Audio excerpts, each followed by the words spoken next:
네, 기술적 분석입니다. 자, 시장 한번 빠르게 예측을 해보고 최근에 거의 한 두 달 가까운 상승이 나오면서 자, 매도 타이밍에 대해서 고려하고 계신 분들이 많이 있을 것 같아요. 그래서 제가 개인적으로 보고 있는 적절한 매도 타이밍 혹은 매수 타이밍에 대해서 말씀을 드리는 그런 영상을 좀 준비를 해봤습니다. 자, 일단 먼저 미국 정부 10년물 수익률 같은 경우에 지금 아직 상승 추세가 유지가 되고 있어요. 그래서 아직 시장은 이 채권 수익률의 상승에 따라서 뭐 전적으로 하락하고 있는 그런 모습은 보이고 있지가 않지만 결국 파동이라는 것은 시간차를 두고 움직이기 때문에 어느 정도 영향을 받는 움직임이 저는 나올 거라고 개인적으로 예측을 하고 있습니다. 자, 그래서 최근에는 어느 정도 상승을 하는 모습을 보였지만 어느 정도 대비를 하실 시기가 올 수 있다는 그런 말씀이에요.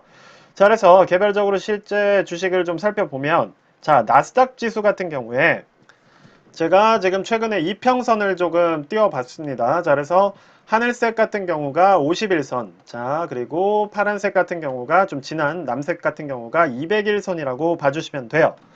자, 그럼 지금 나스닥 같은 경우엔 어떤 식의 움직임이 나왔냐면 자, 51선을 돌파하고 난 뒤에는 자, 201선을 향해서 강한 상승을 지금 보인 상황입니다.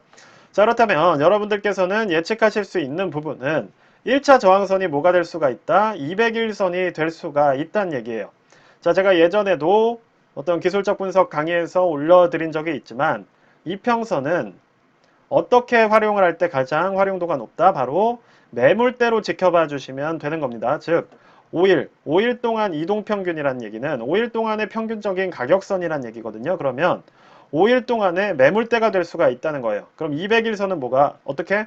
지난 200일 동안에 거래해온 분들의 가격의 평균선인데 그렇다면 이 200일선이 어떤 게 될 수 있다? 위에 있을 때는 바로 저항선으로 작용을 할 수가 있다고 말씀을 드렸어요. 왜냐? 지난 200일 동안에 여기에 물려 계신 분들이 더 많았다는 얘기잖아요. 그렇죠? 그러면 어떻게 되겠어요? 이 여기에 물려 계신 200일 동안에 물려 계신 분들이 이 가격대가 왔을 때 매도 물량을 던진다는 거죠. 왜? 내 본전.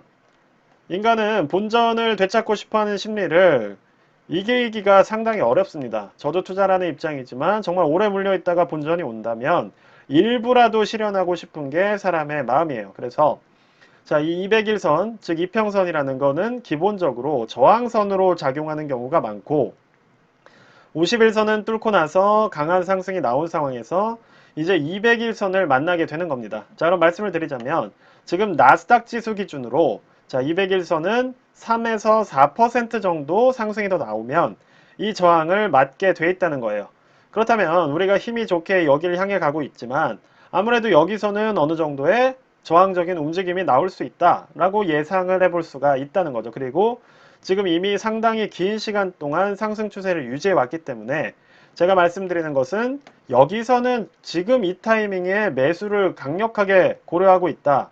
요거는 조금 뒤늦은 감이 있다는 거고 오히려 이 200일선을 저항으로 맞고 떨어지는지 그것을 확인하시면서 매도 타이밍을 잡으시는 게 훨씬 유리할 수 있다라는 말씀을 드리는 거예요. 그래서 자, 일단 나스닥 기준으로는 200일선이 4% 정도가 남아있는 상황이기 때문에 만약에 한 이틀 동안에 4% 정도의 상승이 나온다고 하면 저 같으면 그때는 실현을 한다. 왜냐하면 1차적으로는 매물이 쏟아져 나올 수가 있기 때문에 자, 200일 매물 때는 어떻다? 저항선이기 때문에 이때는 본전을 찾으신 200일 동안의 평균적으로는 가격이 이 가격대이기 때문에 자, 요때 이제 매수를 하신 분들이 많다면 여기서는 일단 수익 실현 매물이 나올 수 있다. 아니면 뭐 물을 타시거나 해서 조금 더 낮아져 있다면 당장 다음 주부터도 매물대가 슬슬 나오기 시작할 수 있다. 이런 식으로 이평선을 활용해 주실 수가 있다는 거예요. 자, 그렇다면 200일선과 이 51선 사이가 어떻게 보면 이런 식의 횡보 구간이 될 수가 있고 장기적으로 200일선을 뚫어버리고 매물대가 소화가 된다면 그때부터는 정말 조금 강한 이전과 같은 상승 흐름으로 바뀔 수도 있다는 거죠. 그리고 만약에 이때 여기서 패배를 한다면 이때는 우리가 우려했던 장기간의 데드캣 반등이 끝나고 하락하는 흐름으로도 갈 수가 있다는 겁니다. 그러면 우리는 그 시기까지의 움직임을 보면서 대응을 해주면 된다는 거예요.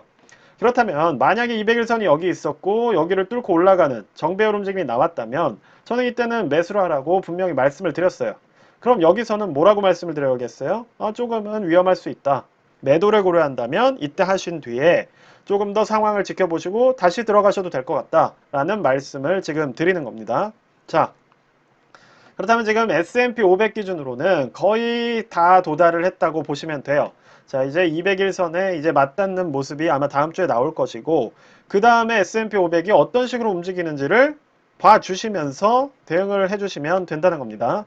자, 이거에 대해서 아무런 관심도 없이 보시는 것과 200일선이 이 저항선이 어떤 식으로 작용을 하는지를 보고 대응을 하시는 것은 정반대의 움직임이 될 수가 있어요. 그렇기 때문에 자, 다음 주 200일선을 맞고 어떻게 움직이는지를 보시면서 저 같은 경우는 이때 일단 일부라도 실현을 하시고 조금 이것을 진짜 뚫고 가더라도 사실 이렇게 조금 멀리는 못 갈 확률이 있습니다. 왜냐? 또 수익 실현 매물이 나올 수가 있기 때문에. 그래서 어느 정도 50일선과 200일선 사이에서 저는 매물대를 소화하는 시간이 필요하다고 개인적으로 보고 있어요. 그렇기 때문에 여러분께서도 뭐 개별적으로 판단을 하셔서 수익 실현을 하신다면 저는 이 저항선쯤에서 일단 실현하는 게 낫다고 보고 있고, 그리고 모아가실 분들은 이 안에서 매물대 소화하시는 과정에서 뭐 이럴 때 매수를 해서 물량을 늘려가시는 것도 뭐 괜찮다고 생각을 하고 있습니다.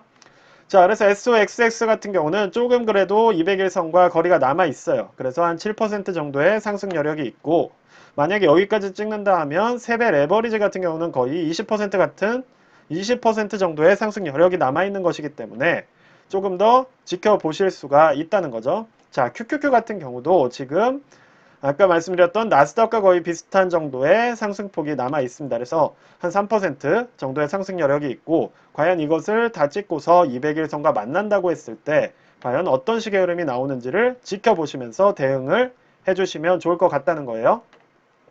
그리고 만약에 저라면 1차적으로는 여기서 저항을 맞고 뚫고 가지 못한다면, 아니면 뚫더라도 윗꼬리가 생길 확률이 높겠죠. 그렇기 때문에 저는 요쯤에서는 한번 수익 실현, 매도를 고려해 보실 수 있을 것 같다 라는 이런 말씀을 드리는 겁니다. 뭐 꼭 팔라는 말씀은 아니에요. 근데 이제 만약에 저라면 요 200일선을 어떤 주요 저항선으로 보고 한번 안전하게 실현을 하는 타이밍을 가져갈 것 같다, 이렇게 말씀을 드리는 겁니다. 자, 그런데 3배 레버리지를 보면 보시는 것처럼 아직 엄청나게 차이가 나는 모습을 보이고 있어요. TQQQ든 SOXL이든 자, 불즈든 자, FNGU든 200일선과 엄청난 괴리가 있습니다. 그런데 주의하실 점은 이거는 원지수를 보셔야 된다는 거예요. 왜냐? 지금 이 차이는 어디서 생긴 거냐면 바로 괴리율 때문에 생기는 겁니다. 자, 이 하락 과정에서 매일매일 곱하기 3을 1일로 하다 보면 어쩔 수 없이 괴리율이 생길 수밖에 없어요. 그 괴리율로 생긴 차이가 자, 이런 모습을 만들어내는 거예요. 그래서 여기서 사신 분들이 똑같이 상승이 나오더라도 이미 50% 이상 손해를 보실 수밖에 없다는 이유가 바로 그 괴리율 때문입니다. 왜냐?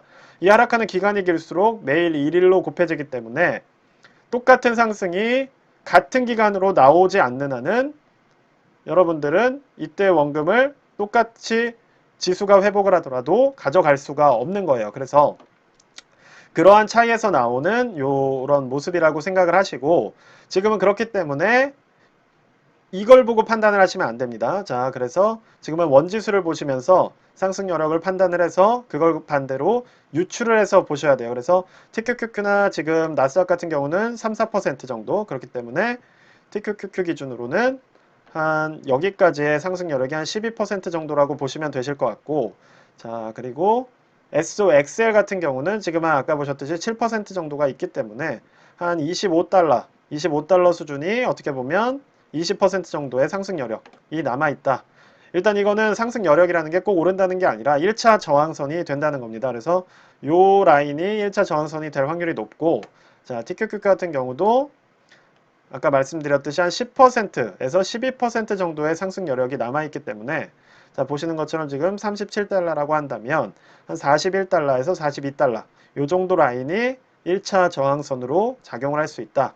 그렇다면 요 가격대가 어떻게 보면 1차적인 매도 타이밍이 될 수 있다라고 저는 보고 있다라는 말씀입니다. 그래서 뭐 저는 매수 매도를 꼭 결정하시라는 건 아니고 제가 보는 입장에서 말씀을 드리는 것이기 때문에 생각과 다르다고 생각하시면 소신껏 투자를 하시면 됩니다. 자, 그래서 자, 일단 다음 주는 그래서 이 저항선을 원 지수들이 어떤 식으로 대응하는지를 보시는 게 또 하나의 포인트가 될 것 같아요. 그래서 200일 동안의 거의 평균적인 이평선이 어떻게 작용을 하는지 보시면서 시장의 흐름을 예측을 해주시면 좋을 것 같습니다.